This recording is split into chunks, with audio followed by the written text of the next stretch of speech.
What up? It's your boy Real Talk Perez coming at you with another video. Who that, true that. Um, Good stuff, man. So let's talk some football, man. I can't. I'm gonna try my best to talk about everything you talked about. Um, I agree with you about the Santonio Holmes situation about he wasn't 100%. And all that stuff. Like he's even with Darrelle Revis, and he's expected to win that matchup.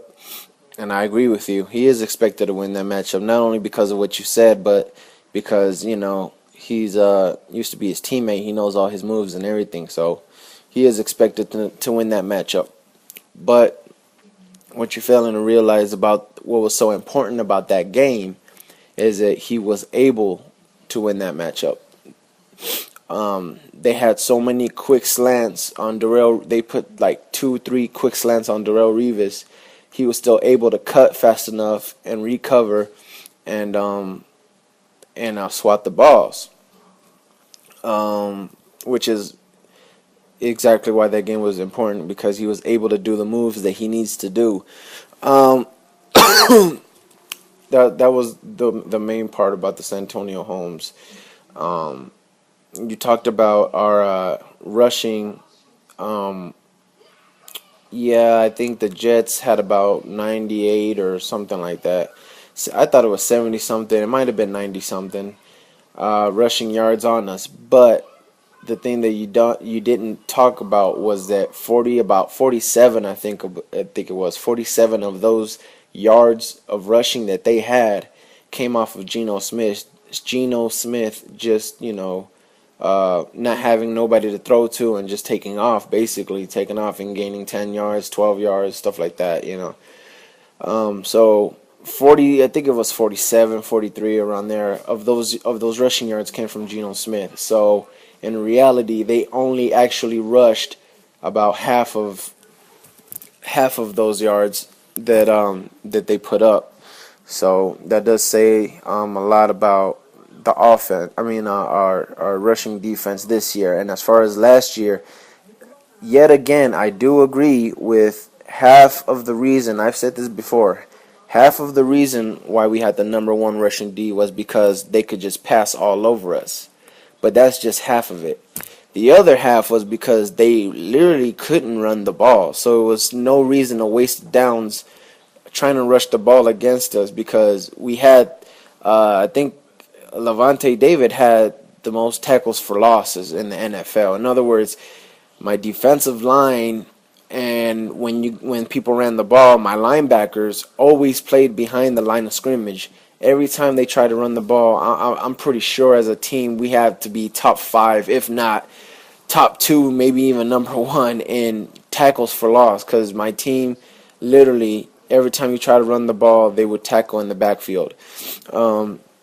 So, yeah, half of it was because we got thrown on a lot, but they just abandoned the run because you find out that you really just can't run on us. Even if you watched the Jets game, it was like 3rd and 1, 2nd and 1, and they couldn't get it. Like, it's really, really hard to rush on the Tampa Bay Bucks, and it's really because of Gerald McCoy. That's just the main focus, period. I don't care what anyone else says. The whole reason why as long as Gerald McCoy is on that D-line, it's going to be very hard to run the ball against the Buccaneers.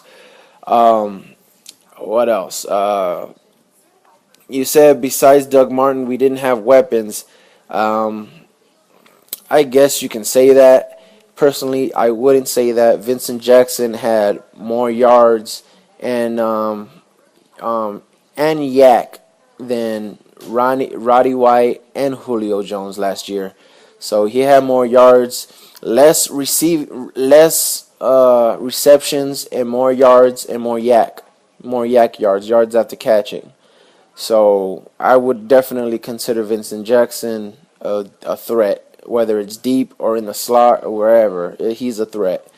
What else? I do think our offense is very deadly, but it all depends on Josh Freeman. Basically, Um, to be honest, I was very pumped up about this year and this offense, and I thought of everything except for one hard thing that I did not think of, and that is, sadly enough, my own. I don't want to say fan base. Let me say my own. The Tampa Bay city, man. That city of Tampa Bay, like, really panics so much. They put so much pressure on Josh Freeman in the offseason. Oh, our offense is not looking good. Is it Josh? Do you think Josh is okay? Is Josh going to be cut? Is Josh going to be traded?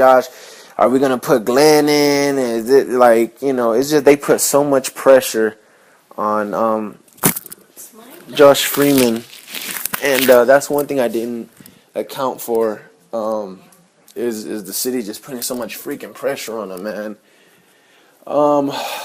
So really, our offense has weapons, but you can only go as far as Josh Freeman takes it.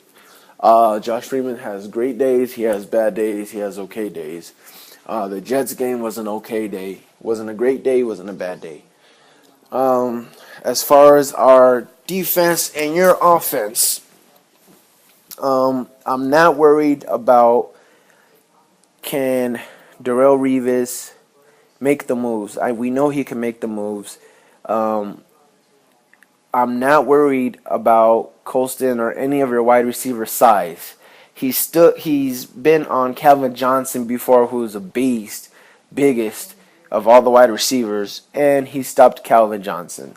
So we're really not worried about no side. When it comes to, this is the thing, Darrelle Revis, whether no one wants to admit it or not, Darrelle Revis is the best corner in the NFL, and there's a reason for that. He can shut down anybody. It don't matter size, speed, or whatever. There's a lot of people that are fast, and when Darrelle Revis is covering them, it doesn't even look like he's running full speed. Like, it's weird. Like, I don't know. I'm not saying he's the fastest corner, but for some reason, it's easy for him to stick any wide receiver. Now, I don't know if he's going to have the same speed. We do know that he doesn't have his legs under him right now. In other words, he does get tired a lot faster right now because he's not in football shape. So he doesn't have his legs under him. But when he's in there, they have a little trust factor that he can pull himself out and put himself in. He's not going to put himself in if he's not going to be able to cover. So if he's in there, he will be able to do the job. Not only that, but the whole thing about having a Darrelle Revis is not, is he going to be able to do all the cuts? Is he going to be able to stop every pass? That's not, if you're the offense, that is not that's only half of what you have to worry about Darrelle Revis, which is just covering your wide receiver like a blanket with just pure talent, But the other half you have to worry about Darrelle Revis is his mind. He's brilliant. He watches footage of everything. He's like, Peyton Manning on the defense side. He watches footage of everything. He watches a lot of cut videos. Just like Rondé Barber. Rondé Barber was not the fastest. He wasn't the biggest. He wasn't the best at anything, really. But boy, he watched so much footage that there was plays that he could make a difference and make a play because he knew what was going to happen. Darrelle Revis does that a lot. So that's not only speaking on him, but it's also speaking on him, telling the rest of the defense what's going to happen. Just like in the Jets game, when the screen came, he yelled it out. Everyone knew the screen was coming, and the screen play was locked down. So as far as that, there's a lot of other things that you have to worry about when it comes to Darrelle Revis. And again, I'm not really worried about, can he make the cut. I think he's proven already that he can make cuts and do what he has to do. I think that was everything he talked about. My little light of shine, or shiden, whatever you want to call it, this is my take on the football game. This is a divisional matchup. Usually, these matchups, any division game is hard. You blew us out the last game. You caught us on a very, very bad time. Excluding that game, it's always been a freaking dogfight. Every division game. When we play the Falcons, it's a dogfight. You play the Panthers, it's kind of, it's a dogfight. It's all division games. They're all dogfights. It's a given. I've said it in a lot of videos. I've told many people, personally, I've told many people I thought in the offseason that I thought the Saints were going to be in last place. And I've also told many people that the Saints are the only team that I'm worried about, which is funny because I don't think the Falcons are going to be in last place. I think they might be tied for first or second, whatever. They're fighting for first or second. And I think Panthers are going to be third, and I thought the Saints are going to be last. But I still, even though I thought the Saints would be dead last, I still told everybody that's the only team I'm really worried about beating us because Drew Brees got our number. So that's the only team that I've always been worried about. And as the offseason went on and on and on, I've come to more conclusion that I think the Panthers are actually going to be in last place. But that's here nor there. This game, this is what I think about this game that's going to happen. I think this game is going to strictly be on two things. It's going to be all on us. I really think it's going to be all on us. I am anxious to see how Darrelle Revis does against Drew Brees, but it's not really Darrelle Revis. I'm just anxious to see my secondary completely. Like, my secondary has looked so good, and this is the test. This is the test, and this is exactly what we've been waiting for to see how they do. So this is where we're very anxious to see what's going to happen between Drew Brees and our secondary. In my eyes, this is where the game is going to be defined. If my team, if my coach, if we go out there trying to run the ball, we're going to lose. That is my take on this game. That's honestly what I think. I hate when my coach goes out there and forces to run the ball. I don't like to go out there and force the run. When we run the ball and we run it well, it's awesome. Game is over. But I don't like to force the game. I don't like to force the run. Every time we go out there and we try to run the ball, it's not good for us. If we go out there and we take shots down the field, we will win this game.